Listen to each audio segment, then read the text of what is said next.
9:26. Let's jump right in. Well, listen, I am excited to be with you in New Braunfels today. This was a class that Denise and I were talking about. She's like, hey, do you have any strategic planning that we could do? And I said, yes, I've got some activities I think will be really, really good for agents to get ready for the next year. And she said, how much time do you need? And I said, well, how much time can I get? You know, because we're talking about planning here, right? It's a big deal. And so we may not, and just as just a disclaimer, we might not get through everything, but that'll be okay. We have a hard stop. I've got to be back in San Antonio. We're actually in production right now for my publication. For those of you that don't know, I actually have a magazine. I do Luxury Home Magazine. It's the big real estate publication. And so my wife and I started that in 2011. And it has been something that we have just absolutely loved being a part of. Then we turned around and started Austin in 13. And then in 15, we decided, hey, let's buy a Spanish immersion preschool. That sounds like fun. And we purchased that in 2015, and we've been learning ever since, let me tell you, learning a lot. And so I'm excited to be here today because I really feel like this statement is really where we're going to kind of jump off from, right? Failing to plan is planning to fail. Now, what do I mean by that? Well, in our life, there are certain things that we like planning. Why don't y'all tell me, what do you love to plan? Parties. What else? We love planning parties. What else do we love to plan? Right there. High five. Vacations. Like, I heard my wife the other day, and she's going to kill me that I'm talking about this, Gabe. Make sure we edit this out, Gabe. But I heard my wife the other day, and I mean, she was spending an enormous amount of time. She's going on a trip with her sister and her mom, and she's calling this her book writing cruise. And I heard the amount of planning that was going on out there. And I'm sitting in the room just trying to go to sleep, and I could kind of hear him, and I just was laughing to myself. I say, the amount of planning that's going into this vacation is absolutely crazy, right? But what we like planning those things. Now, when it comes to planning our business for the next year, how do we feel about that? We kind of tend to go, well, I'll do it next week. And it's like, you know what? I'll do it the week after. It's just not as fun, right? But what I want to tell you is that something that I learned is that if you're failing to plan, you're kind of setting yourself up for a little bit of failure. Because I really believe that planning is where you can truly take your business to the next level. Planning is where you can kind of have the vision to set what's going to happen out in front of you and start to figure out, okay, where am I going? What do I need to be doing? And so that's kind of the premise of today. I've got 7 activities. Now, full disclaimer, here's the deal. You're going to have to put in a little bit of work today. And I know you're like, Tomas, can you just plan for me? Can you just do this for me? And the idea is can I plan for you? I cannot plan for you. What I can do is put you in the right space so that you can start figuring out what it is that you need to do for 2020. Now, has anybody done a business plan yet for 2020? Has anybody laid one out yet? Okay, all right, good, all right. Because it's just November, no biggie, it's just right around the corner, not a problem. We still have time, right? But if you haven't done this, I really feel like the activities that we're going to do are going to help. But everybody raise your right hand. Right hand up, everybody. Say, I promise. I promise. All right, we got to say it like you mean it. I promise, that I will participate. Okay, put your hands down. Now, you promised. Now, I'm not going to make anybody jump up and scream anything. Don't worry. You're not going to have to dance around the room. You're just going to have to put some work on paper. Now, just to give you a little background, I was a 3rd grade teacher. Yes, I taught 3rd, 4th, and 5th grade. Any former teachers? No way I went. Oh, we had several. Okay. See, that's why we're kindred spirits, right? We're former teachers. No. So here's the thing. When I became a teacher, it was like the greatest moment ever. Because I was on stage 24/7. It's like I just got to be up there just teaching and loving life. I loved my job.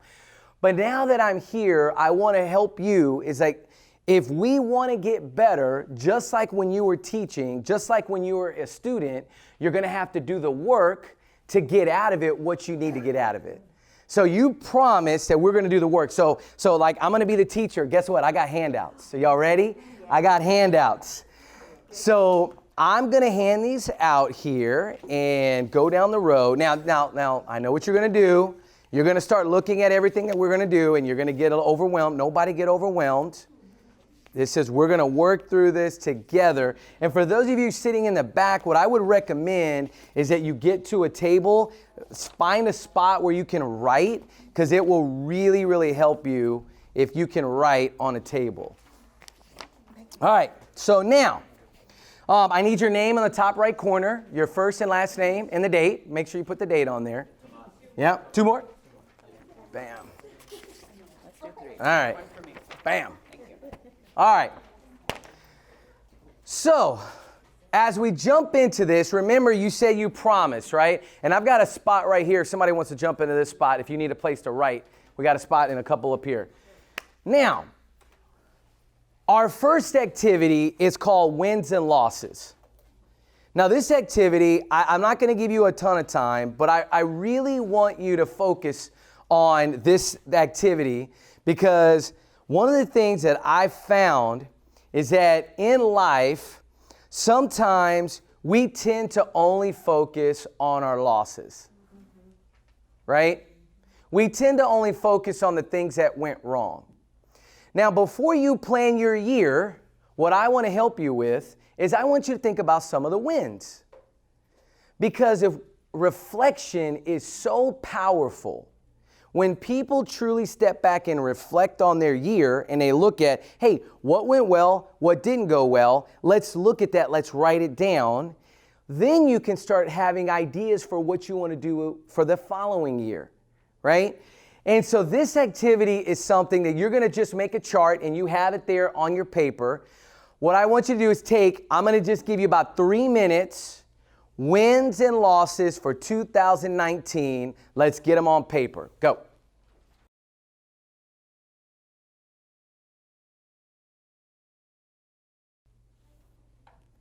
Now, I need somebody brave. You're not going to read your list, okay? I'm not going to make you read it out loud. I want to know the feeling behind what you were thinking as you did this. Someone be willing to share. What were you feeling?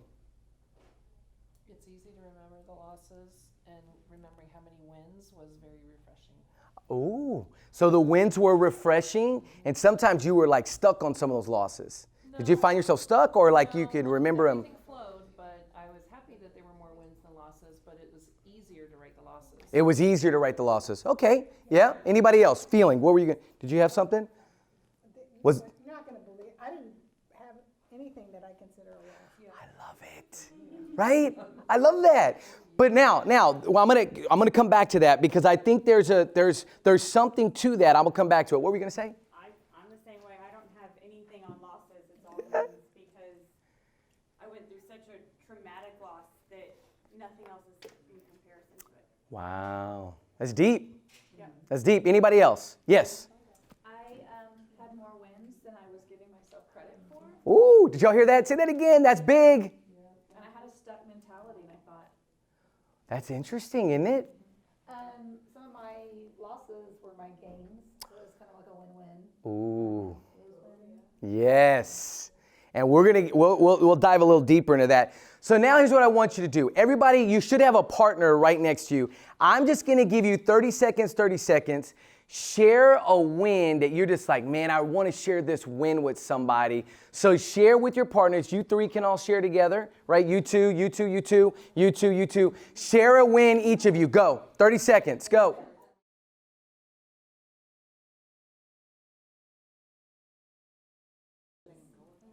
What I love about adults, don't we love communicating to one another as adults, right?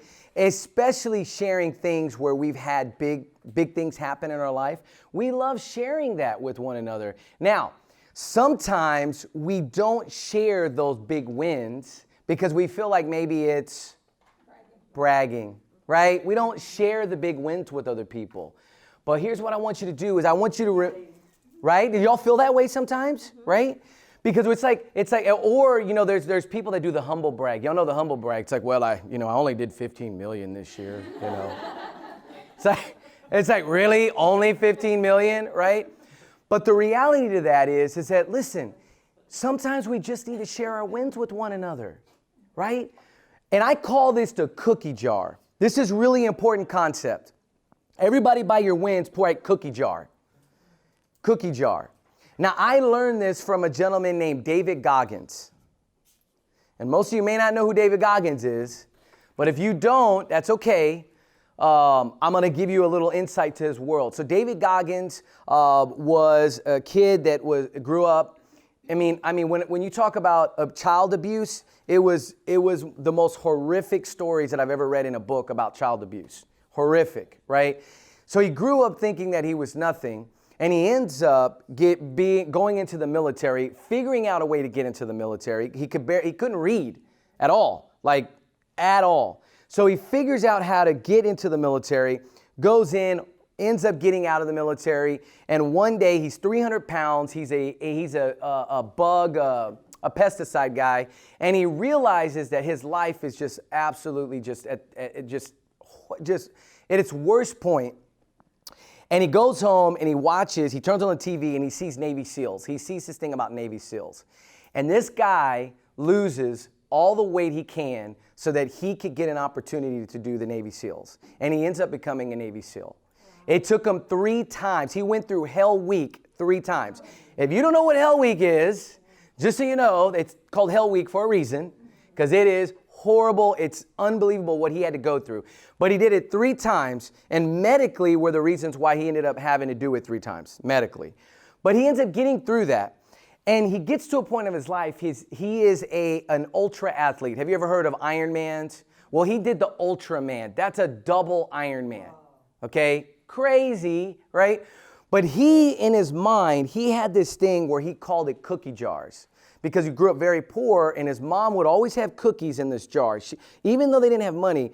And so the cookie jar became all of his accomplishments. Now think about this for a second. He, in his mind, had to make a jar, and it was passing the test to get into the military, getting through Hell Week, running his first 100-mile race. He kept putting all of these accomplishments inside the cookie jar. And so when things got really, really hard, when something was hit where he was like hitting the wall, guess what he would do? He would take something out of the cookie jar and said, you passed that test when you couldn't read. You can do this. You accomplished this when all the cards were stacked against you. You see, your wins on that paper, if we were to sit down and write out all of your accomplishments for your whole life, could we have a nice sized cookie jar? But sometimes we don't want to stop and think about that. Because the cookie jar really is where you can truly change your entire perspective in one moment, just by grabbing something out of that cookie jar. So your wins are important. Now, I just want to do a little investigating. I want you to investigate. On your paper, circle your biggest win. Circle the biggest win that's on that paper for you. Remember, this is just perspective. And then for the second part, right underneath that, I just want you to just investigate a little bit. Tell me why you feel like that's your biggest win. On the next section of your paper, right underneath, says biggest win. Tell me why that's the biggest win. Take just 20 seconds to write down, why is that the biggest win for you?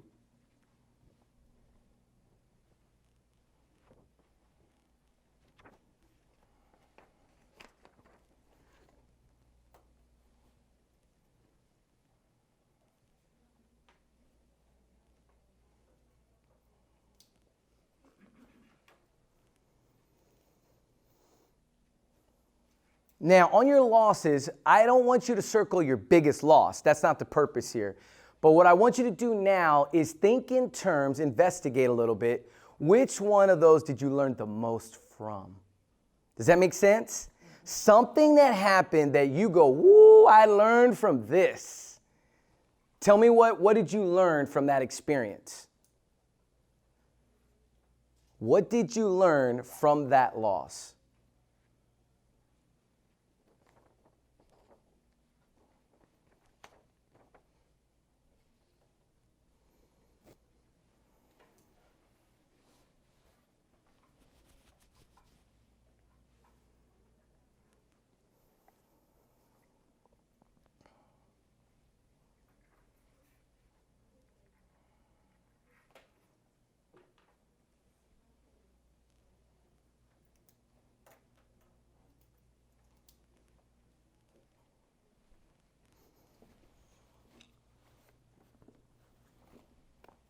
Now, we went deep.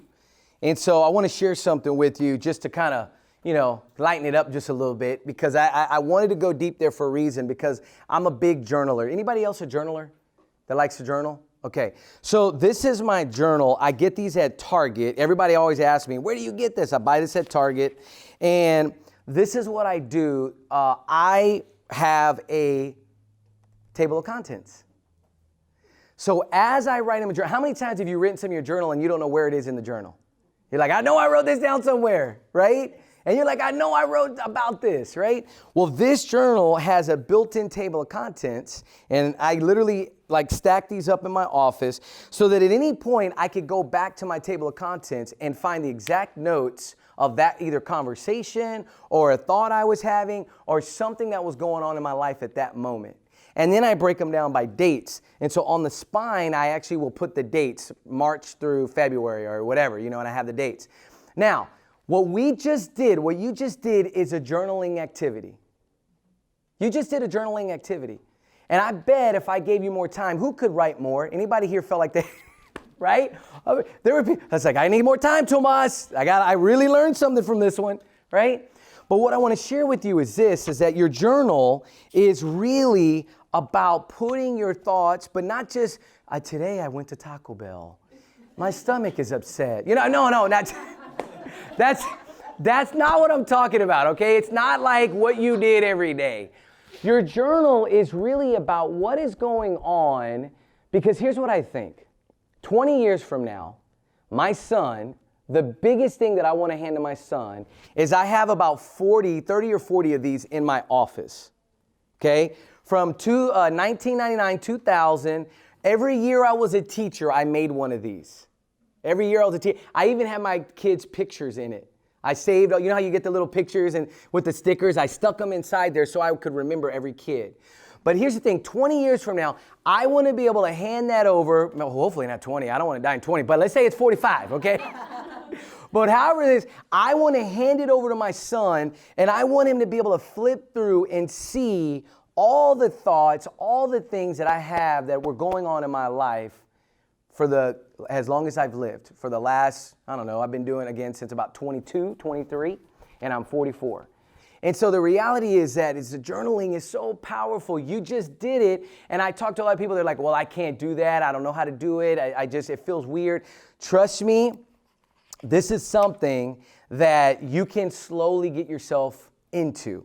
It takes a little bit of practice, but I even put my lessons in here. Like I was making a lesson, and I started putting a lesson that I did. My coaching notes I put in here. My reading, I'm reading a book right now. I put my reading notes in here from the book that I'm reading. And then again, all of this goes on the table of contents with the page number. Journaling has been a huge part, and here's what I'll tell you. It doesn't matter if you're starting, whatever age you're at, start one, because this can be a game changer for you moving forward. Game changer. And it's really handy when you go, I know I had a conversation with Toya. I know that we talked. What did we talk about? And I could go to my notes and know exactly what we talked about and not have to guess. How many clients do you have phone calls and conversations with and you forget to write something down and then it's gone? We have that happen. This is a way that you can do that, all right? So next up, we got to narrow our focus. All right, so now we've reflected on the year. We've kind of got a good idea of we've reflected on the year. Now what I want to help you with is we've got 90 days coming up in the new year. We've got to prepare for those first 90 days, right? Because are those first 90 days going to be important how you start, right? They're important. Now, it doesn't determine whether you're successful. How many of you have had a bad start to your year in real estate where you're like, what the heck is going on, right? And you're like, man, this is weird. And then you get into the second 90 days and you're like, okay, here we are, we're back on track. Or you're even ahead of schedule. So what I want to talk to you about is narrowing your focus, the first 90 days. But I want to do this a little bit differently because I want to help you set some goals. Who's a goal setter in here? Anybody goal setters? Like to set goals? Okay, good. We got a good idea. Can I be honest with you? This is a real struggle for me. Goal setting is, and you're like, you're the teacher and it's hard for you? It's really hard. But I'll tell you why it's hard. It's because I know that if I set a goal, I've got to do the work. Right? And it's like, who here likes homework? Right? Any of you have little kids? Like my son, it's like homework is like, we're going through this homework stage of just, it's really, really hard. And this is the thing. It's like, look, yes, homework is hard, but when you set a goal, it gives you the opportunity to reach. And even if you don't hit the goal, as long as you're moving forward, are you getting better? Yes. Even if you don't hit it. So I tell people, listen, the goal is it's where you want to go. And as long as you're going down that line and you're getting better, even if you don't hit it, it's better than no goal at all. You with me? So now we're going to break this down. We're going to have a goal, and you can see it there. It says the first 90 days. The first goal is internal. Internally, what do you want to work on for yourself in the first 90 days of the year? That's an internal goal. Give me an example of something that you can do for yourself internally to make yourself better in the first 90 days. Go, say it out loud. Bible class, yes. What else? Oh, I like, yeah. And that may go to another one that we have, but this is kind of internal. I have another one that will go with workout, but keep that one in mind. What else? Mindset. Okay, what about mindset? Just improving it. Okay, how do we improve our mindset? Affirmations. I love it. Affirmations, yes. What else? Goals. Setting a goal, right? But like internally, if I want to change my mindset, that means I'm going to have something come inside me. I got to be around positive people, right? And turn the news off. First 90 days, shut it off. That's a good one, right? But like, let's think about this. If we're talking about internal and I want to change what's on the inside, the way to change what's on the inside is I've got to really monitor what's coming in. So how do we control what's coming internally? How do we control that? What can we do instead of some of those other things? So if you want to work on internally, what could I do to start changing my mindset? Your thoughts. Yeah, think about what you're thinking. Yes, journaling. Journaling could be a big one. What else? Anybody here? What's that? Positive books. Books. Everybody say it out loud. Books. Books. How many of you have read a book that has changed your life? Anybody here read a book and you're like, oh my goodness gracious. David Goggins wrote a book, the guy that I was telling you about the cookie jar. It's called Can't Hurt Me. Now, I'm going to tell you right now, full disclosure, it is raw. It's very deep and dark, but the story that comes on the other side of it is like, you just sit back and go, if he can do that, what am I doing? Right? It's intense. But Can't Hurt Me is a powerful, powerful book, okay? So now, the reality is this. Here's the thing, is that reading books is great. What else can we do besides read books? What are some other ways to get positive stuff inside of us besides reading books? Podcasts. Raise your hand if you know what a podcast is. Yes. Guess what? I'm going to go on a little bit of an advertisement. So TM3 has podcasts. Anybody heard of one of my podcasts? I have a podcast. I've had Ron Nirenberg on the podcast. I've had different brokers on the podcast. I've had Josh Altman from $1 Million Listing, the guy that does LA $1 Million Listing. He's been on my podcast. So that's a great way you can listen to podcasts, okay? Podcasts are great. What else? YouTube videos, right? Anything that's going to internally make you better that you can put in is going to make you better. Now, the next one is relational. Now, relational is very interesting, right? And this one is a touchy one. Anybody here have family that, just drive you crazy? Anybody got the crazy family? All right. No, you're not the only one. Trust me. Yeah. She did like this. She was like, Yeah. So here's the thing. Relationally, in the first 90 days, are there things relationally that you can change for the first 90 days? Are there people that you can start putting in your life or people that you can start taking out of your life? You feel me? That can make life better for you in the first 90 days of the year. Okay? So relational is really important. Now, don't just think negative. Don't just think negative. Let's think positive. What about our relationships that we can make in a good way, like some goals that we can set relationally in our relationship? Whether you're married, right? You're dating. What are some positive things that we could do? Add humor to your life. Add humor with your relationships, right? Make fun of each other a lot, right? Like that's always good, right? Enjoy each other. What else? And dating my kids. Oh, see, and see, you took it to a better, even a deeper level. It's like, hey, my relationship with my kids is critical. Spending that quality time with them, that goes right with this. I love it. What else? What else? Stopping and listening. Relationally. Yeah. Yeah. Unplugging your phone and Yeah. contact. Yes. And is listening hard? The older that we get, isn't it becoming harder and harder? Because this is pretty much how we walk around 24/7, right? We're in this state 24/7. Now, I want to share something with you. My son's probably going to see this, and you know, Enzo, I love you. But this is what I found out.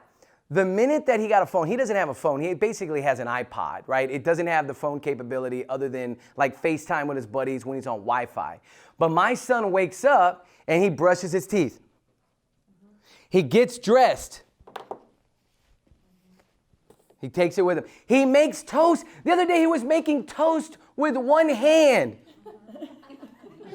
And I'm like, Enzo, put the phone down. Put it down. It's okay. You can set it down. It's okay. Make your toast.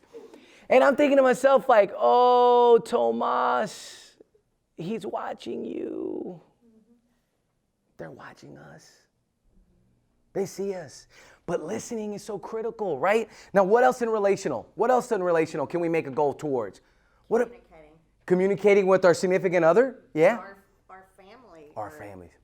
Anybody. Your communication. I love it. What about date night? Anybody big on date night? Right? Date night is big, right? Like what happens when you literally don't plan any time to spend with your significant other, right? My wife, have y'all read 5 Love Languages? Who has not read 5 Love Languages? Okay, I'm about to share gifts. I'm about to share a gift. Oh, I love this book. For those of you who have read the book, you know, right? You know. The 5 love languages, like everybody has a love language. And here's what I learned when I was married for like the first 5 years. I thought my wife liked me to do stuff. Like I did the dishes. Aren't you happy I did the dishes? I folded the clothes. She didn't care. You know what her love language was? Are you gonna spend time with me? Quality time. I could literally clean the whole house. I could have her car washed. I could do all of that stuff. And my wife was like, I love you. See, that's your love language, right? See, you know your love language. You're like, oh goodness, can you come sign up to be my husband? Okay, and we're good, right? But for my wife, she didn't care because she had a different love language. And so the thing is, relationally, in our relational lives, we got to figure out what the other one wants, what we call it, what fills their bucket. And my wife will tell me, my bucket's not full. Guess what happens when my bucket's not full? You already know. Got to fill the bucket. So love language is important. So maybe for those who haven't read that first 90 days is go back through that. Learn your love language and learn your other significant other's love language. Relational. And then it's physical, getting to what you talked about, the physical part. And now when we say physical, what do we think we're talking about here? Your body, right? Physically, right? And so when we talk about physical, what kind of goals could we set for that? What kind of 90-day goals, priorities can we set? Working out, gym, eating, right? Keep going. What else? Even like just turning your mind off at the end of the day, like you said, putting that phone away and actually closing your eyes and going to sleep. Yeah, mindfulness. Who said rest? Okay, so y'all see this thing right here? Any of y'all know what this is? This is the Garmin Vivo Smart, right? This thing tracks my sleep, right? And I am a nerd about sleep. I'm kind of a nerd. I'm starting to learn more and more about it. And what I'm finding is I can tell the amount of sleep that I get and how it affects and drives my day. And some people think, well, look, it is what it is. I'm only going to get X amount. I'm only going to get X amount. I'm only going to get, no, listen to me. If you're not monitoring your sleep physically, it will determine your productivity throughout the week. Sleep is critical. Now, some people say, well, how many hours, Tomas? Figure it out.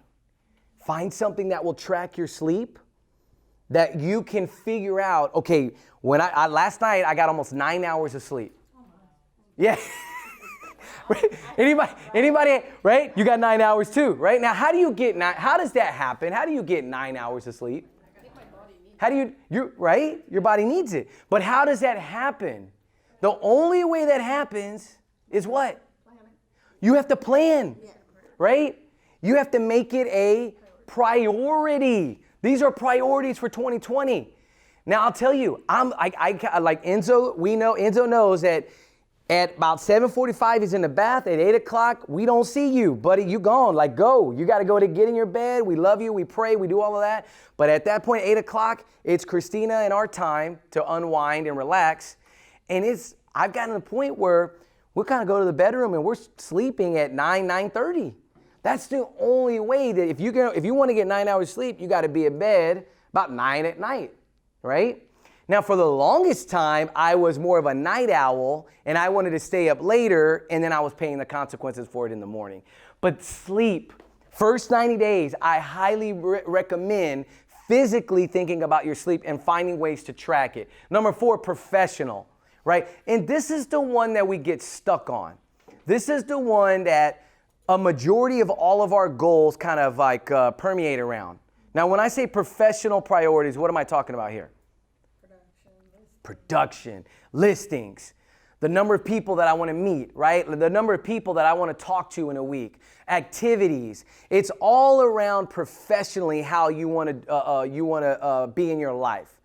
And so this one, if this one think of these as tires on a car. Now stay with me with this analogy, right? I've heard this analogy and a buddy explained this to me. If you have tires on a car, and if you have one of these areas that you put all your energy and the rest are flat, anybody try to drive on a flat tire? How does that work? It doesn't work, right? And so typically what happens, we put all of our energy here, but the rest of our life are on flats. You're running on one tire, right? Because your priority is, well, I've got to work. It's business. But let me tell you, if you don't sleep well, business doesn't do well. And if you've got relational issues, work is really tough. And if you're not internally making yourself better, if your mindset's not increasing, then you get stuck. And then professionally, you get stuck. See, they all work together. All of these priorities line up. And so we've got to be like tires. We've got to make sure all the tires are kind of full. And so priorities in 90 days, sometimes we get this idea that, for the new year, all your goals are professional. But what I wanted to help you with is, what if we switch that and we said, you know what? I want to have an internal goal. I want to have a relational goal. I want to have a physical goal. And I want to have a professional goal.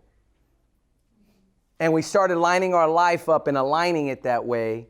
Do you see how these priorities can start to shape 2020 in a completely different way? Right? Now, timing-wise, what I thought would be really good is for us to kind of think through some of these. And I see some of y'all have filled out. But I'd be really interested, maybe in a note sheet, another page, because we're going to get to another activity in a minute. But I'd be kind of interested for you to talk through this and just kind of talk to your partner. I'll give you 2 minutes, only 2 minutes, and to say, of these, if there's one major one, one priority that I want to work on in 2020, pick one of these, what it is, and share it with your partner. Now, should we have these priorities set before 2020? In each of these areas. Now imagine this. Imagine if in the first 90 days you had a priority for each one of these, and then 90 days later you evaluated your priorities. And you go, ooh, I did really good on these. Now you make new priorities based on the next 90 days and you switch these up. Please. Not a challenge, a suggestion. So we're at basically we're 60 days prior to the 90 days. Yeah. starting. Yeah. So we're behind if we don't start our priorities until day 1 of 91 days. So really they should be assessed Before, halfway through it. oh, absolutely, 100%. Yeah. You meaning like, so We started right you're, now you're, for the first 90 days, and then the second 90 days, the second quarter needs to start probably the first 30 days of the first quarter. right. So what she's saying is as you're going along, you don't want to wait till the 90th day and go, how'd I do? Right? Like day 90? No. We don't want to start on day 90 and go, well, let me just go back and look. You should be monitoring as you're going through each week, each month, each quarter. You're kind of seeing where you're at 100%. And then now, how many of you had a goal that you've written down that you like, oh, no, I'm middle of the month. Let me change that. Anybody ever changed a goal, right? You just changed it? And my thing is this, it's like, I wouldn't worry about necessarily changing the goal. You might just need to change the actions that you're doing. Maybe the actions that you're taking are not really hitting that particular goal. All right, so here you go. You're going to share one area, just one, with your partner. I'm going to give you 2 minutes. Go.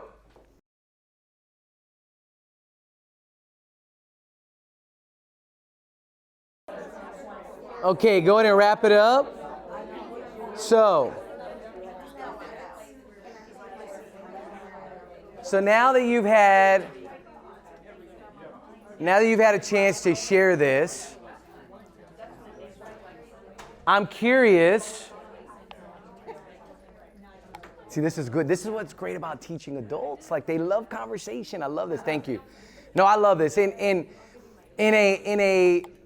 the perfect setting, this would probably be like a half-day workshop almost, right? Because I can sense the feeling of just really wanting to dig deeper, right? And I'm trying to keep this to where, because there's like a happy median, like where everybody's at in their business.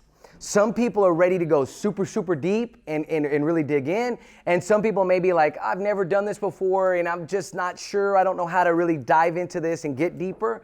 And so I wanted to kind of have that happy median with us. But I love did y'all sense the energy of people sharing some of the ideas? Does anybody want to share one of their priorities for 2020? Who would like to share that one that you thought of? Mine was pay more attention to family. Okay, pay more attention to family. So now I'm gonna help with this goal, okay? Do you mind? No. Okay, I'm gonna walk you through this. So now, y'all have heard of SMART goals, right? SMART priority, SMART goals, right? So we need this to be her idea. We need it to kind of be measurable. And we need to have like a timeline to it and an idea of what exactly does, like, because you got to think about the outcome. Because if I say, I'm going to spend more time with my wife, okay, what does that mean? Like, what specifically does that mean? So you say you want to spend more time with your family. How can we make it more specific so that we can measure it? Well, I know what it is. It's not being involved in the business 24/7, cutting it off at a certain time, making sure I'm available, like when my daughter calls. Okay. Or either one of them, or stuff like that. Yeah. I'm always busy. Yeah. Which I need to focus more on family, and life is too short. I love it. Okay, so now we've taken the whole idea, and now we're kind of getting a little bit more. Y'all see how we're kind of getting a little bit more specific, spending more time with family. So specifically in the first 90 days, is there something specifically you could do to spend more time with family? Yeah, leave and go see them. Okay, now you see how we're getting closer? We're getting closer. So what time do you want to leave? Well, that is an interesting question because my mother called me this morning. Yeah. She said, when are you leaving to come for Thanksgiving? And I said, Mom, I can't talk right now. It's Friday. Well, no. I'm like, I've got other things to do. And I cut her off and she's 80 years old. And I'm Yeah. like, I didn't do it in a bad way. Yeah, But I'm yeah, like, yeah. Mom, I don't know yet. But Yeah, yep. Put it on the calendar and stick to it. Yeah. That's exactly what I just said. I Yeah. said, I'm just going to have to make that decision and just do it and Yeah. go. Because otherwise you won't do it. So now, you see how where we're making a priority? Well, our priority, if we make it super general, if it's super general, like spend more time with family, right? Right. It's too broad to where, well, how do we measure that? But if you say, you know what? My goal is to leave work at 6. My goal is to leave the office by 6 o'clock and kind of disconnect from work and engage with family, right? So I kind of have like a little thing that I've started with my mom, because my mom is TSA. Y'all know TSA? Yeah, she's the one that makes sure you don't do anything crazy at the airport, right? So my mom is TSA, so she works at night. So I typically call her either Monday, Tuesday, or Wednesday, and that's our connection time. I get out of my workout, I call my mom, and it's almost like clockwork. She knows that I'm gonna call around that time, and that's when we connect. Now, it doesn't disrupt my time with what I'm doing, and I know she's out walking Jonesy, her dog, right? So it's like the perfect timing for us to have that little bonding connection. Hey, how's it going? Hey, did you confiscate anything cool, mama? Like, what did you get this week, right? Yeah, what weird. And then when she comes over, like she's coming to my house tonight with my son, and the first question is always, hey, anything cool happened at the airport, Ma? Nene, what happened at the airport this time, Nene? But this is the thing, you've gotta make it specific or a general doesn't work. Give me another one. Give me another. Thank you for being a sport on that. Yes. I'm living in the world of giving up should. Like anytime should comes up, it's a book I'm reading. Okay. And like giving that up. Like it shouldn't be this way, it doesn't look this way, and only dealing in what is, because it's the only way I can transform it. Okay. So where would that fit on these? And did y'all hear that? So she wants to focus on if there's anything that should, then you just got to do it. Is that what I'm hearing? Like my son should not act like this. It shouldn't be this way. My numbers I should be further on. Well, they're not. Yeah. And just like not even, it's like she calls it in the book airboxing the wind. And she says make friends with the wind and only dealing in what is, because then I can look at real numbers to transform it. Yeah. And so to break that down into like a really like for you internally, how do we really kind of like bring that in so it's not broad? Interrupt the thought. If anything comes up, it should not be this way. Yeah. Well, it is. Yeah. And so anytime I find myself on that thought, taking that captive and breaking that up, because it's the only way you transform and interrupt a thought process. Love it. And this goes with what you said earlier, right? Mindset. Isn't that a mindset? Yeah. There's two questions I ask myself when I'm in that thought process, where it's something should, that if only, those types of thought process, can I control it and can I change it? And if the answer to either one of those is no, then you have to let that go. Yeah. So it's just making it to interrupt that thought. I love that. I love that. One more. Anybody else? One more. Anybody have a physical one? Anybody have a physical one? Yeah. Well, obviously, as a rep, you eat a lot, and you go to a lot of happy hours, so you gain a little bit of weight. Yeah, And so yeah. working out, eating healthier, spending more time, being more intentional with my meals and my days, and making that time physically. Okay. So now we're going to make this real what? Very specific. For the first 90 days of the year, because I heard meals. I heard that 3 times. So let's just focus on meals, right? Let's just focus on that, right? So in the first 90 days, how can we specifically make it to where it's measurable and that you know, like, okay, I want to focus on this in the first 90 days. And so how can we make that more specific and measurable? Nakona actually gave me a great idea to meal prep. Oh, yes. Measure what you're eating. Yes. And also, you can measure how much. And So is that a goal that you want to meal prep for the first 90 days? definitely. That's a great goal. Now, because of your industry, and I know what you do, a lot of times you take clients out. How many of you have to do that where you take clients out, right? Yeah. So let's just imagine on the days that you're taking clients out. So like when you don't have a meeting, you meal prep. And when you do have a meeting, what specifically can you do when you're with that customer? Go. Yeah.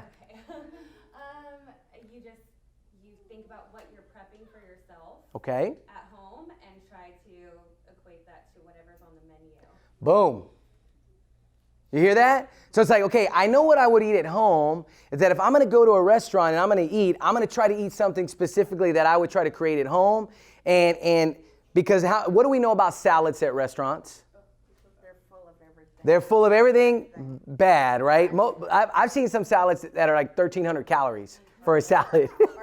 Or more, right? So what you have to do is you just have to be conscious and go, okay, when I go out with a client, I know that I'm going to eat this and this. Maybe it's just a protein and veggies, and that's it, right? I'm not going to do figure out whatever that is for your world, and then stick to it, but be specific. Now, do y'all see how if you set a goal in every one of these categories for the first 90 days, you can jumpstart your year pretty radically for the new year, right? And so this is a great planning strategy, and it goes perfect with the next one. Determine your weekly plan. Now, I'm big on this because what I found is that my schedule can tend to plan itself. My week can plan itself, and this is the difference between reactive or proactive. Now, how many of us, if you're in real estate, right, or if you're in the entrepreneurial world, it's like you're going through your week, and if you don't have your week really planned, anything that comes up becomes a priority.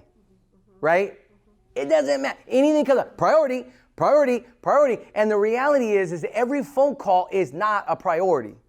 Now, in our world, we make it a priority because we probably don't have a system to say, you know what? No, this is what I need to be doing. And so this is a system called the LP. This right here comes from the LP, right? Setting your priorities based on the LP comes from this book.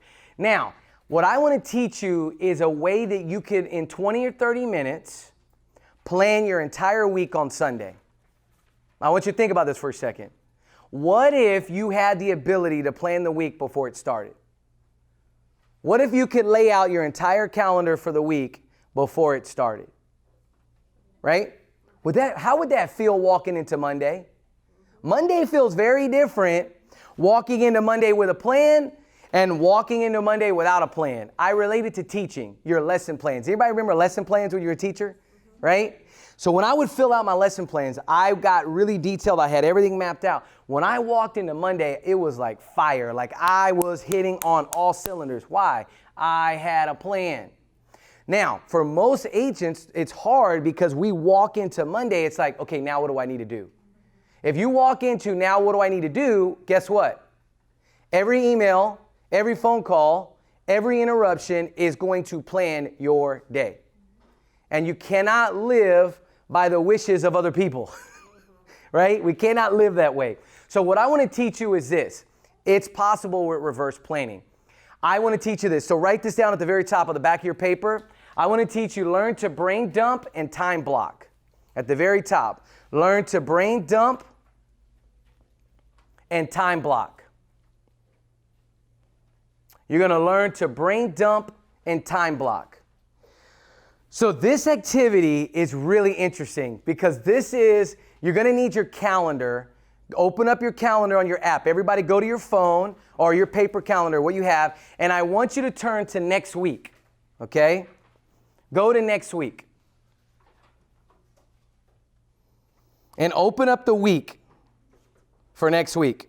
Now, I don't know if y'all know this, but I love this on the iPhone. If you turn it sideways, it opens up your calendar to where you can view it. If y'all know that little trick, right? So this is my next week. It's pretty crazy.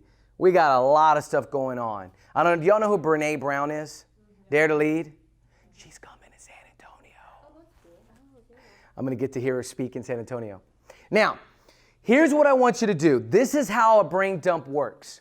So you're looking at your week, and then what you're going to do is you're going to write everything, every task that you need to accomplish. Now, but pens down real quick because this is important. This is so important. When I say write down everything, I mean if you have to pick up your grandkids, if you have to pick up something, if you have dry cleaning, if you have to help somebody get dinner, you're going to write every task on this piece of paper, every meeting, every appointment. You're going to write it out. Now, who thinks they have more than 48? Raise your hand if you think you have more than 48. I love it. All right. I love it. I love it. Anybody, you think you have more than 48? I love it. Anybody have less? You're like, yeah, I don't have that many, right? Maybe 20. Who thinks they have more than 20? More than 20? Okay. All right, good. So now here's what you're going to do for me. And this is, again, every task that you have to get done in a week, you're going to brain dump it on here. okay? Every appointment, you can use your calendar. You're going to write it down. And you see how it's numbered? We're going to number them all. Now, I'm going to give you 3 minutes to write as many tasks that you need to do in that week. Are you ready? Appointments, tasks, everything. You ready? Go.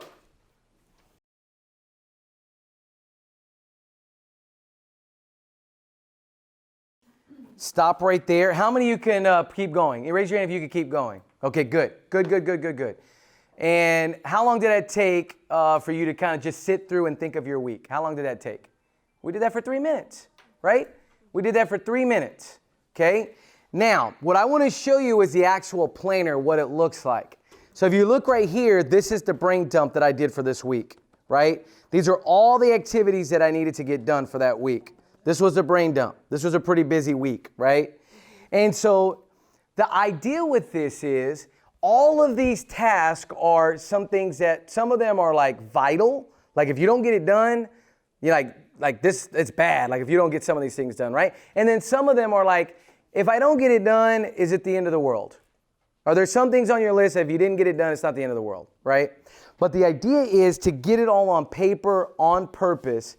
And then what you do is you start going through this process because some of these things naturally fall on the calendar because they're scheduled and they would naturally fall. So what you would then do is take that item and you would actually block it into your schedule. You follow me? Now, here's what happens in life. When you fail to plan, right, you plan to fail. So that activity that you said, oh, I got to get this done, if it doesn't show up on your calendar, it doesn't exist. It doesn't happen. How many of you have to-do lists that are just to-do lists? They're just on a list. Like, I love my wife because my wife, she didn't even have, I think they're like to-do manuscripts, right? They're just like pages and pages. And I'm like, baby, stop. Don't do it anymore. There's too many. Because when you get that to-do list and it's just chock full of stuff, your first part of your mind is just like, I can't even finish all this, whatever. And you just put it down. But she likes to mark off things that She does. Yeah. She does. That feeling, that dopamine that she's like, whoo, you know, she gets all excited about crossing it off. But what I tell her is like, look, in a week, trust me, you can't do more than 48. Now, do you know why it's 48? Do you know why scientifically? It's because in a day, how many activities a day can you probably do? 7, right? How many productive activities can you possibly do in a day? Maybe about 7, right? Maybe 7. Now, there are little bitty things that don't take up a ton of time, or maybe you can stack them. I sometimes will have 3 or 4 items that I can stack in one little time block, right? One little time chunk. Because I know it's 5 minutes, 5 minutes, 5 minutes. I put them in a time block. But that's not always the way it is. But the idea is, if you did this every Sunday, wrote out a list of everything you wanted to get done, and then you said, you know what? On this day, I'm going to run. On this day, I'm going to box. On this day, I'm going to have breakfast with my wife. On this day, I'm going to do this and take my son to school. On this day, I'm going to go pick up the laundry or the dry cleaning. On this day, and you literally mapped it all out on your calendar, you go into the week with a completely different focus. The week has a completely different meaning because you're walking in on Monday and you've got a plan, right? And so for those of you look, this planner, I love this planner. I use it all the time. I actually have the smaller version of it, and this is what I'm using currently, right? So this is the smaller version of it. If you notice up here, this is the internal, physical, all of that. This is where you write up all those goals that you have, right? He has that built into the planner, to the LP. And then he's got it to where on the other side, and let me show you this. On the other side of it is where you actually write when those tasks are going to be, and then you time block it. And then you actually physically time block it. So imagine if on Sunday you started to map out your week and you had all of this set prior to the week starting, right? Now here's what that I think what happens to a lot of agents is we're like, I'm just too busy. I'm way too busy. I've got way too much stuff going on. I'm very, you don't understand. I'm busy, right? But when you start writing out the tasks that you have to do, what do you realize? When you actually write out everything you need to do in a week, you start realizing there are holes in your schedule. There are blocks of time in your schedule where you have the ability to do other things. You have time in your schedule where you could sit and read, or time in your schedule where you can write, or time in your schedule where maybe you can go have that coffee, or maybe you could go spend that time with your mom, or maybe you could go do whatever it is that you want to do. Like my wife calls it, she calls it me time, and that me time is blocked and nobody messes with it, no matter what, right? Tell me your thoughts when you see this. What are you thinking? I love it. Yeah? It's just discipline. It's discipline. And I don't like to be disciplined. I love that. Yes. Yes. Right? That's why we all work for ourselves, Right. That's right. Right. So, I love you sharing that too, right? Because discipline is hard, right? If this were easy, everybody would do it. I mean, that's the reality, right? But on that same note, how many of you have gotten really disciplined and then seen the fruits of it? Right? Tomas, I was thinking freedom. Freedom. Yeah. Okay, explain that, Sylvia. Well, when you, like, when I blocked out time, done my time block, and I've not done it this way, but I found those segments of time where I'm free and I'm not like a slave to whatever pops up, because all kinds of things are going to pop up all kinds of days, right? Mm-hmm. So I'm not enslaved to that. I've got blocks of time where it's just about me, so I can focus on mindfulness, or I can focus on whatever is me. Mm-hmm. I can focus on that and not feel guilty, because I can look at all the other things that I've done, that I've prioritized, and that are already time blocked for. Mm-hmm. So I've given what I need to give, Yeah. and I have time and freedom to give to me. Right. Which, if you remember, goes back to this idea right here, right? Right? See, if in your schedule, if this is not showing up, because sometimes we create priorities and then those priorities are not even in our schedule. We don't even schedule these. And this planner gives you the ability to schedule what's really important to you in the next 90 days, which is really, really big. And so this activity was meant for you to start really thinking about your week on Sunday. Could you do this in any planner? You can do this in any planner, right? This one, I will tell you, is awesome. And the founder of this is coming to San Antonio. We're bringing him back to San Antonio to give a deep dive into how to use this. My whole team has gone through this. It's phenomenal, but it takes discipline. It's very disciplined, and it's tough. But the reality is, when you do it, your week has a whole different meaning. A whole different meaning. All right, so now, next up, stop, start, continue. I love this activity. Look at this next activity. Now, if you look in your paper, stop, start, continue is something very easy to understand. And you have your chart that looks just like this, okay? Now, I've done this activity with real estate agents, and it was always interesting what I hear. So how does this activity work? So I want you to think about, there are things in your life that you're like, I have to stop doing this. Like, I know it. I know I have to stop, and I keep doing it, right? I want you to write down those things in a minute that you have to stop doing. Actually, I'm going to give you 40 seconds.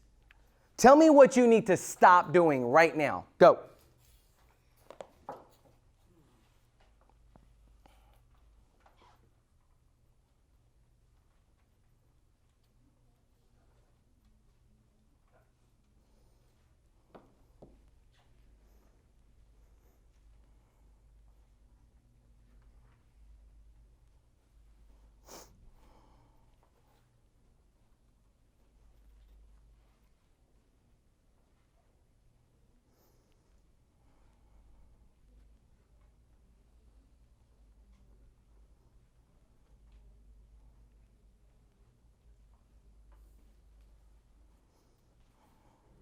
All right, 10 seconds. What do you need to stop doing? Now, I started with that one on it for a reason. Because the minute I said it, I heard some people just kind of like, oh, Tomas, right? All right, so now, does everybody have at least one or two stops? Everybody got a couple stops? Okay, now that you know the stops, now I want you to go slide over to the start column, that first column. What do you need to start doing in your life? You know what? I know what I need to stop, and here's what I need to start. 40 seconds, go.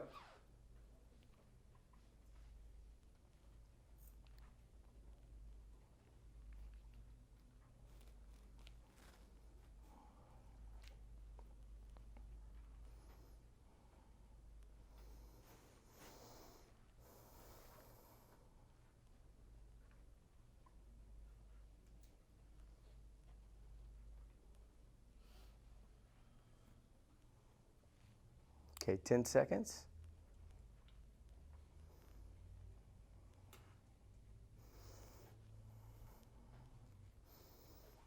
Okay, in the last column, are you ready? Now, what is going so well in your life, something that's going really, really well, that you're like, man, if I got to continue to do this. What is going really well that you know you need to continue to do in 2020? Go.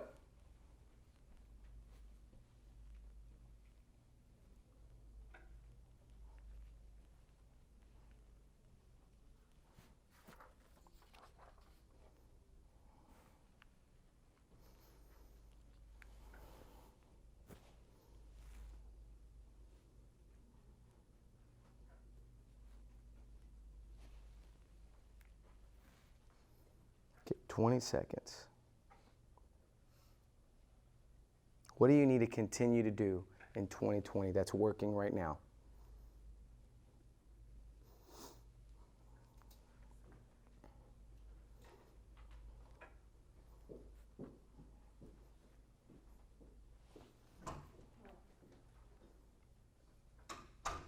Okay, so now what I want you to do is, I want you just to pick one from each and share with your buddy. Just one from each. You can pick any one that you want. Hey, I need to stop doing this. I need to start doing this. And I need to continue to do that. Share it with your buddy. Go. 2 minutes.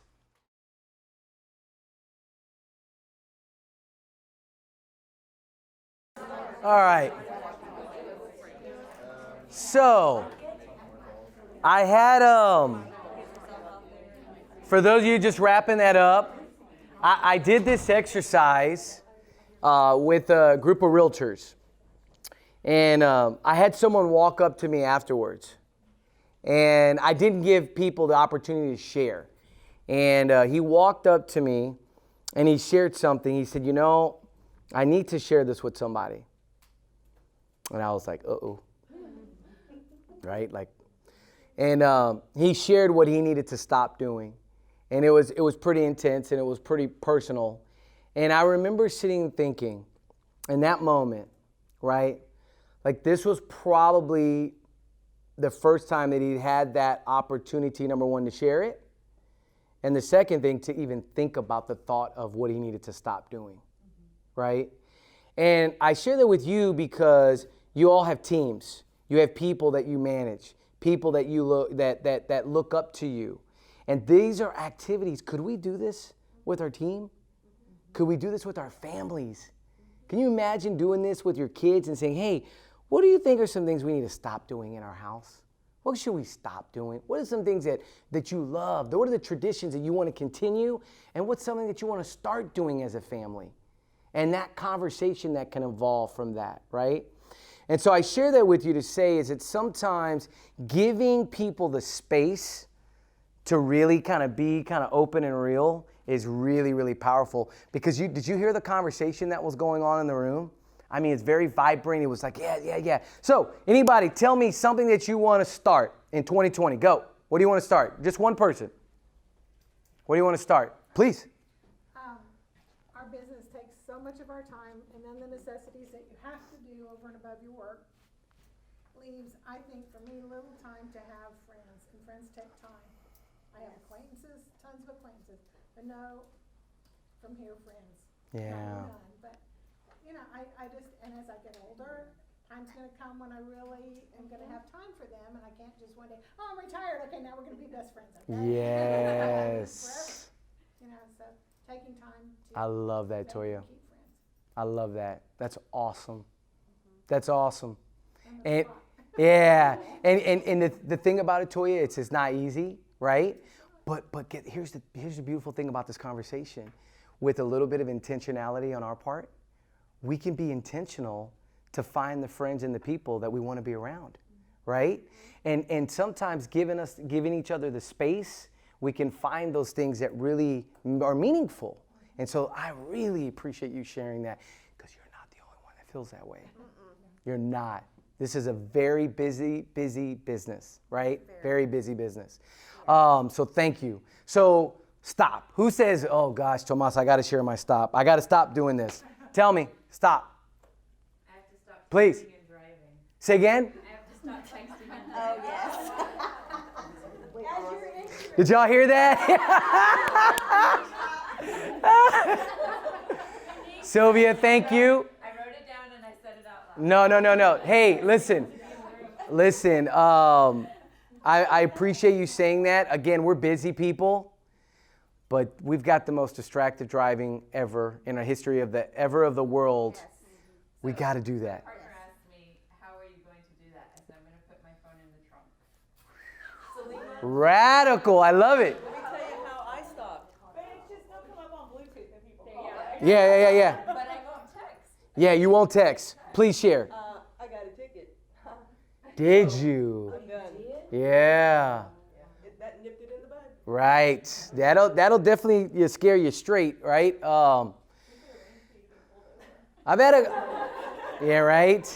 I've had a couple of experiences and I don't think I've ever talked about it or shared this, but I've had a couple of experiences where I have nearly hit someone, like pedestrian. Okay? And I have that replay in my mind of just the thought of a text read and followed up on, and I run over someone for a text message. Like, No. so I appreciate you sharing that. I really appreciate it. Now, change the mood up a little bit. All right, continue. What do you want to continue? Tell me something like, oh, I got to continue this. Praying. Who said that? I love that. Great. For me, it's running and working out. This has probably been one of the best years I'll have in running, not to brag or to impress you, but to impress upon you that everybody here can run. Like, you can run. I was not a runner. This year, I will pass 1,000 miles in running. And next weekend, I run the Vegas Marathon in Vegas for the rock and roll. And you can go to Vegas and not have to party, just FYI. You can run a marathon in Vegas. But I want to continue that, and I love that praying. I love that. Yeah, so what do you want to continue is really good. Now, moving on, elevate your marketing calendar. I don't, because of timing, I'm not going to spend a ton of time on this, but I want to give you this as a little bit of a homework assignment. Now, marketing. As you know, I'm in the marketing business. And I think that one of the biggest problems with marketing is, as agents, we get very, very reactive with our marketing, right? Instead of really planning it out and thinking through like how we want to work, right? Our marketing. And so what I want you to do with this calendar is I want you to look at it, right? This is 2020. And part of this assignment is going to be, okay, number one, we need to think, I just want you to write budget. Just write the word budget. One of the biggest things that I see when I talk with agents is that they really don't know exactly what they want to spend in a year. But I want you to be different for 2020. I want you to set a budget and then say, you know what, this is what I'm willing to spend in 2020 on my marketing. Whatever that number is. Now, do you need to fill out that number right now? No. But determine between now and December, you need to determine a budget. Now, once you have that budget, you can divide it by what? By 12 and say, okay, let's say, for instance, you want to spend, we're just going to use this as a round number. You want to spend $1,200 on marketing, hypothetically. That would be $100 a month, right? Everybody with me on that? And so what I want you to just use this as is I want you to elevate and I want you to start thinking, if I had $1,200 and I had $100 to spend every month, how could I allocate that $100 and be proactive for those marketing dollars? If you had $5,000, how could I be proactive? If I had $10,000, how could I be proactive, right? If I had $20,000, how could I be proactive and start really dialing in? And then what I want you to think is, because marketing is not just about necessarily magazine ads, it's not necessarily about flyers that you mail. What are other ways that we can market? Say it out loud. Pop buys, yes, right? What if you decided on your calendar, you know what? I want to do 4 pop buys a year, once a quarter, right? I want to do 4 pop buys a year. Could you circle the months that you want to do those and say, these are my pop buy months? And could you plan those out before the year started? What's a pop buy? Great, yes, I love it. Will you share what a pop buy is? Pop buys are, Brian Buffini's kind of real estate coach, he talks about just popping by somebody's, place of business and dropping something off, whether it's, we usually drop off Fireball, so if you want Fireball, call us, we'll drop off a bottle of Fireball. Yes. And it's just a way, it's not pop by, sit in, it's just pop by, oh, by the way, I was in the area and I just wanted to say, hey, I just got a little something for you, you doing okay, call me if I can ever do anything for you, you're not popping by and staying, which is really hard for a talker. Yep, I'm with you. Be brief and be gone. Yeah, and the pop by is typically some sort of like little bitty gift that's got a message to it. I've seen all of the different ones. If you do pop buys on Pinterest, just do that on Pinterest, you'll literally have thousands of opportunities. Now, I want you to imagine if 4 times a year you picked your VIP people, like, right, the clients that are constantly working with you, calling you, and 4 times a year, you just walked in and you say, hey, Toya, listen, I so appreciate you working with me. I got you a little something, and I just want to say thank you. If you need my help in any way, let me know. How's everything going? Oh, it's going great. Oh, you're not trying to engage in a massive conversation. I thought about you, and here's a little something that I thought about you, right? That little one time, that could be the first time anybody's brought them something in a while. That little pop by that you just did, right? But it's also personable because you're there, the one delivering it, which has some meaning to it, okay? What else could we do? I love pop buys. What else? Social media. Yes. Listen, social media. Can you use this to start planning your calendar, what you want to do on social media? You can say, what is everybody going to start talking about in January? Weight loss. New Year's resolution, right? Working out. What if you wrote like a little blog? Anybody blogging at all? Just to let you know, on LinkedIn, everybody here can be a blogger on LinkedIn. They now allow you to be a blogger.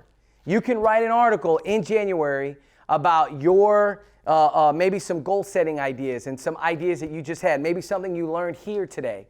And you could talk about that because that's going to be an article that you're going to hear a lot about that in January. What about February? What does everybody talk about in February? Valentine's Day, right? Something based around that, right? What about in March? What is everybody worried about in March? So you see what I'm doing here? I'm literally thinking ahead and thinking, okay, what if I put the top 7 Texas getaways? What if I did a post on social media that said top 7 road trips in Texas? And I put that post out there. And I had a little photo for something like that, a road trip, Now, I will tell you this. Are people going to respond to a photo of you or a random photo of strangers on your social media feed? What are they going to respond to? You. So imagine it's you got your grandbaby or you got your kids, and you're in the car, you take a picture and it says road trip, 7 places to go, and it's your family in the car, and you're telling them about one of the places that you're going to go to. That will get more attention than just an article, 7 people. But see, this is where you got to be proactive. You got to really sit down and take the time to go through this. So if you want to elevate your marketing, Find out how much you want to spend and then start allocating appropriately. Okay? And then last but not least, to wrap this up, I think it's really important that you take time off. Like, I'm a big believer in taking time off. Now, I haven't always been good at it because my wife reminds me, but this is something that my wife and I truly believe in. We try to do at least 2 to 3 vacations a year where, like, major getaway, try to get away. Anybody like to cruise? Any cruisers in the room? So that's my wife, and that's our jam. We cruise. Yeah, that's our jam. Like we just got off a boat in October. We're going to be on a boat in December for our 20th anniversary. 20 years. Woohoo! So in December, we're going to do 20 years, and we're doing the whole wedding ceremony on the boat on the day, which is really cool. And the guy who married us is coming. He's actually going to be on the boat with us, which is really cool. Pete, I'm glad you're coming. And so the idea with this is that in February, we're going to do another cruise, right, in 2020. So the thing that I want you to think is, where do you want to go in 2020? Where do you want to go? Now, my wife and I, we're big believers in travel. We're big believers of taking our son on all these trips. I think Enzo's been on, I think we've counted 9 cruises, and he's 10 years old, right? Which is absolutely ridiculous. But the point being is we want him there. We want to share the experience. So our big trip for 2020 is we're going to the Holy Land.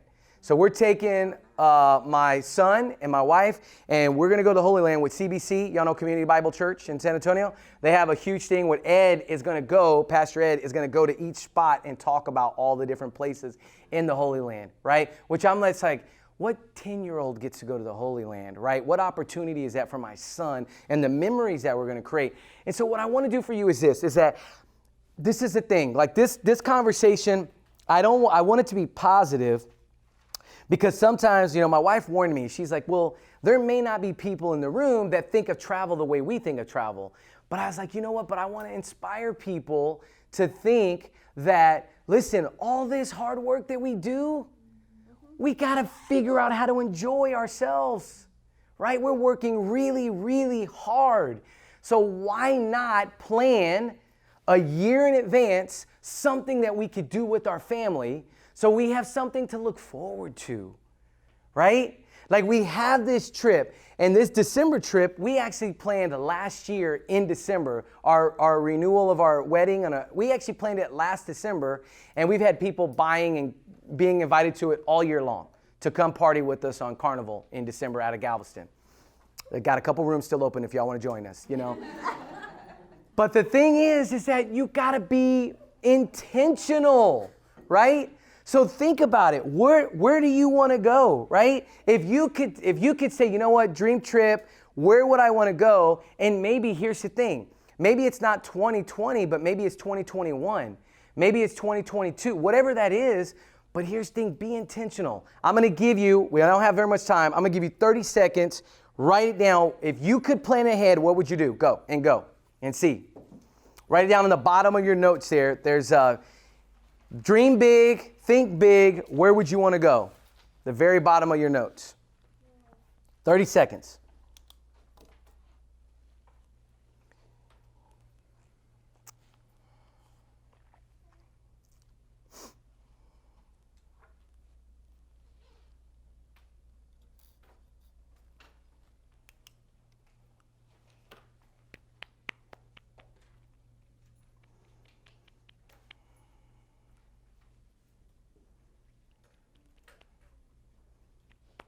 Okay, who wants to share? Say it out loud. What do you want to do? I want to go to Normandy. Normandy. Wow, when? When do you want to do it? Probably 2021. 2021? Any particular month that you want to go? Have you researched it at all? No. Okay, I love that. Who's going to go with you? My husband. I love it. Normandy. I love it. What else? Anybody else? I want to take my kids to Washington, D.C. High five. I want to do the same thing. I love it. Yeah. How old? How old? 3rd and 5th grade, so about 2 more years. Yep. Your 5th grader is right in that sweet spot, right? Yeah, they're learning about all of that. That's really cool. Washington, D.C. What else? Come on. Yes? I want to take my family to Maui next year. Next year? Yes. Start dreaming. Start looking. Where do you want to take them? Start asking your friends, where did you stay? Right? And then when you set a dream like that and you set an idea like that, in order to be intentional, you got to start researching it, and then you got to start setting aside the money, right? And being diligent, setting aside the money to say, you know what, we're going to do that, and this is what we're going to do. My wife and I have been banking points for this. We found out about the Holy Land trip, and I think they announced it in August. And so in August, all we think about is, okay, everything we do is banking points because we want to fly a certain class when we fly over there, right? And so be intentional. Think through these things, okay? Now, last but not least, if you were paying attention, every one of the 7 spelled mindset. The first letter in every single activity that we did talked about mindset. And what I want to share with you today is that a mindset is an established set of attitudes that you hold. Now, can your mindset change throughout life? Yes. 100%, right? 100%. And at the very beginning, you remember I said I'm going to circle back to, I don't really have any losses, right? I don't see anything as that. Because one of the things about our mindsets is that you're either going to be in the growth mindset category or you're going to be in the fixed mindset category. A fixed mindset is basically like, look, my knowledge is fixed and I can't learn anymore, right? Like that's it. Like failure, once I fail, I guess that means I'm not good enough. Whereas a growth mindset is on the mindset of, you know what? No, I can learn more. I can figure this out.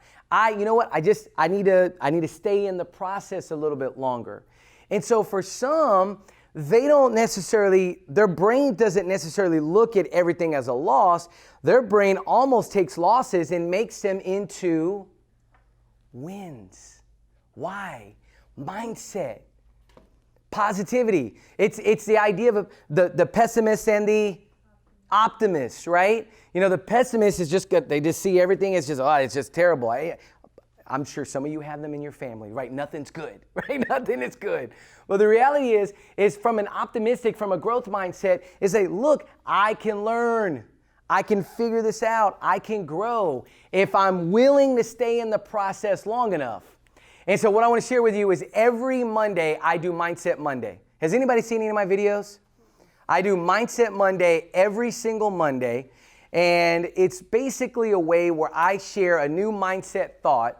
And on your paper at the bottom is my website, tm3impact.com. You can actually sign up. It's really easy. You'll get an email for it. I have them literally everywhere. From Instagram, my Instagram is at the Tomas Martinez. And so the thing is, what I want to share with you is that mindset is, that's kind of like that's my space. I love that. I love helping people see that, yes, you can learn new tricks. We can change the way our mind operates if we're willing to put some good stuff inside of us that internally. And so be on the lookout for Mindset Mondays as they come out. And then there is my email if you need anything. And with that, look at that, 11:02. Got you here right at time. I want to thank Independence Title. Let's give them a hand. Thank you so much for the opportunity. Really appreciate it. And I'll stay around the room just for a little bit if you have any questions. I appreciate your time. Here's to an awesome 2020.